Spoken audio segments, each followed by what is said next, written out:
नमस्कार शेतकरी मित्रांनो, आज 9 जानेवारी 2024 मंगळवार। आजही महाराष्ट्रातील काही जिल्ह्यात मध्यम तर काही ठिकाणी जोरदार विजांसहित पावसाची शक्यता भारतीय हवामान खात्याने वर्तवलेली आहे। याचे विशेष कारण म्हणजे अरबी समुद्रावर हवेची एक चक्राकार स्थिती तयार झाली असून त्यापासून गुजरातपर्यंत एक द्रोणिका रेषा आलेली आहे। तसेच पश्चिमी विक्षोभ हळूहळू पुढे सरकत असल्यामुळे पावसाला पोषक वातावरण आजही महाराष्ट्रातील काही जिल्ह्यात पावसाची शक्यता वर्तवण्यात येत आहे।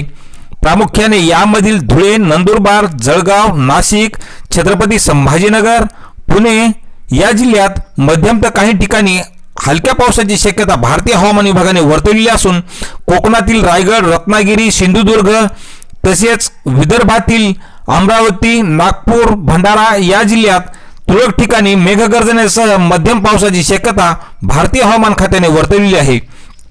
तर 11 जानेवारी पासून हवामान कोरडे राहील अशी ही शक्यता असून दररोज सकाळच्या वेळी दाट धुके पडतील अशी शक्यता हवामान विभागाने वर्तवलेली आहे। तर शेतकरी मित्रांनो, अशाच हवामानाची प्रत्येक बातमी पाहण्यासाठी चॅनलला सबस्क्राइब करा। धन्यवाद।